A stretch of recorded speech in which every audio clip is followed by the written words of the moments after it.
امیر بلاج قتل کیس اور اس کے بعد احسن شاہ قتل کیس، دن بدن یہ معمہ اتنا الجھتا جا رہا ہے کہ آئے دن ایک نئی خبر اور ہر نئی خبر ایک نئی تشویش لے کر عوام کے سامنے آ رہی ہے۔ مورہا 23 اگست کو رات 9:20 پر عیسائیاں والا قبرستان کے مقام پر ملزم احسن شاہ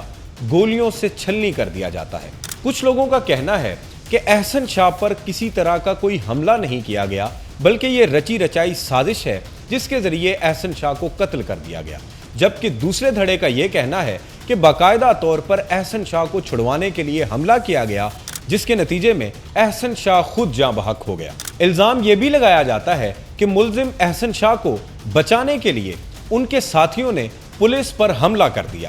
اس حملے کے نتیجے میں احسن شاہ خود جاں بحق ہو گیا۔ لیکن حالیہ 2 بڑی خبروں نے اس کیس کو ایک نیا رخ دے دیا ہے۔ پہلی خبر یہ کہ احسن شاہ کی مبینہ آڈیو لیک ہوئی، جس میں وہ اپنی بیوی کے ساتھ مبینہ گفتگو کر رہے ہیں۔ اس آڈیو لیک کے مطابق احسن شاہ باقاعدہ طور پر اس چیز کا پلان کر چکا تھا کہ وہ جیسے ہی جیل سے آزاد ہوگا تو ان لوگوں کو سب سے پہلے اپنی ہٹ لسٹ میں رکھے گا جنہوں نے اس کو گرفتار کیا۔ اشارتاً اس آڈیو لیک میں یہ بھی بات سامنے آئی کہ بادامی باغ والا شخص، بادامی باغ کا جب اندیا دیا جاتا ہے تو اس سے منسوب شکیل بٹ کو کیا جاتا ہے۔ اب شکیل بٹ پولیس ڈپارٹمنٹ کا وہ بہادر آفیسر ہے کہ جو نہ صرف اس کیس کو اپنی کنسیڈریشن میں لے رہا ہے، بلکہ اس معاملے کی گتھی سلجھانے میں اور مقدمات کی باقاعدہ طور پر تفتیش کا عمل مکمل کرنے کے لیے اپنی کوششیں جاری رکھے ہوئے ہیں۔ اس مبینہ آڈیو لیک کے بعد مورہا 30 اگست 2024 کو تھانہ اچھرا میں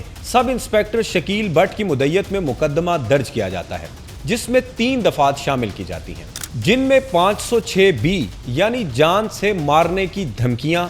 25D ٹیلی گراف ایکٹ یعنی فون پر دی جانے والی دھمکیاں اور prevention of electronic crime act کے تحت مقدمہ درج کیا جاتا ہے، جس سے مراد یہ ہے کہ الیکٹرانک ڈیوائسز کے ذریعے ان کو دھمکیاں دی گئی۔ اس مقدمے میں یہ بھی لکھا گیا کہ امیر بلاج ٹیپو کا قتل احسن شاہ کے ذریعے گوگی بٹ اور تیفی بٹ نے کروایا۔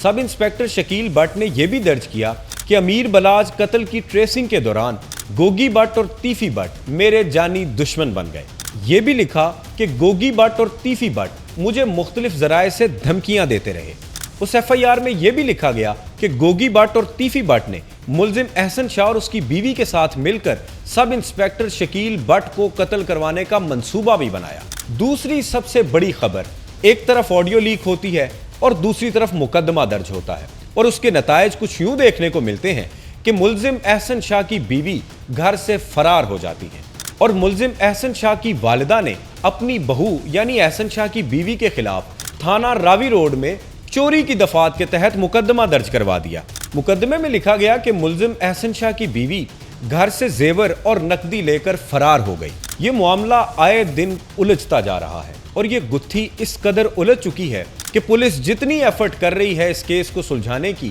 یہ معاملہ اتنا ہی بگڑتا جا رہا ہے۔ اس کے نتائج کیا ہوں گے یہ تو وقت ہی بتائے گا، مگر حالات کے مطابق پولیس اور اس کے دیگر ڈپارٹمنٹس اپنا اپنا کردار بخوبی ادا کر رہے ہیں، اور آج سب انسپیکٹر شکیل بٹ کی مدعیت میں درج ہونے والے مقدمے نے ان پر بہت سارے الزامات کا کلا کما کر دیا ہے کہ پولیس اپنا کردار ادا کر رہی ہے اور مستقبل میں بھی اپنا کردار ادا کرتی رہے گی۔ عوام جو بھی کہیں، مگر ظاہر یہ ہو رہا ہے کہ سب انسپیکٹر شکیل بٹ اپنی جان کی پرواہ کیے بغیر اس مقدمے کو سلجھانے میں اپنی کوشش کر رہے ہیں۔ نہ صرف شکیل بٹ بلکہ پولیس کے اعلیٰ افسران، آئی جی پنجاب اور سی سی پی او کے متعلق بہت ساری چہمگوئیاں بھی سامنے آ رہی ہیں۔ حالانکہ آئی جی پنجاب کے واضح احکامات ہیں کہ اس مقدمے کو جلد از جلد قانون کے مطابق اس کی تفتیش مکمل کی جائے اور اس مقدمے کو جلد از جلد نمٹایا جائے۔